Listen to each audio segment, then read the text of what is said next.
Sveikiname su išplėštomis lygiosiomis, iš tikrųjų turbūt matas buvo sunkus ir klausimas iš karto toks. Žiūrint iš šalies atrodė, kad futbolas buvo labai kontaktinis ir tas jau grubus. Ar tai buvo iš tiesų? Kontaktinis galbūt ir buvo, bet aš nepasakyčiau, kad jis buvo grubus. Kietas žaidimas. Tai yra skaidiškas stilius. Mes žinojom. Mes šiek tiek ruošėmės tam psichologiškai.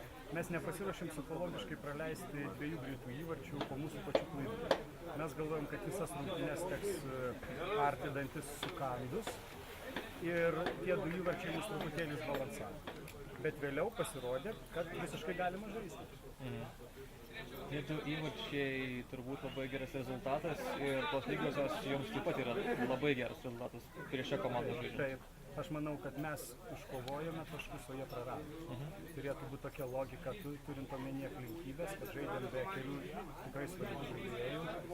Daugelio keitimų šiaip ši komanda mums nėra labai palanki, nėra paranki ir mes esame mums pralaimėję labai skaudžiai, tai toks rezultatas mums yra geras.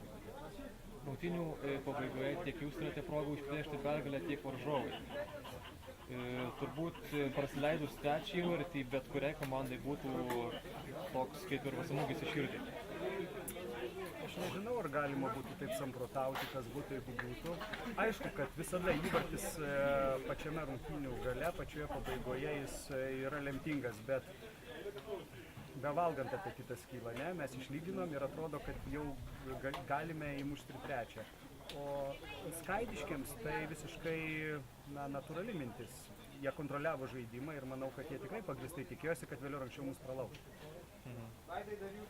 Na ir kalbant apie ateitį, dar daug varžovų laukia, dar tik prasidėjo šie metai, daug rungtynių priešaky. Kaip manote apie ateitį?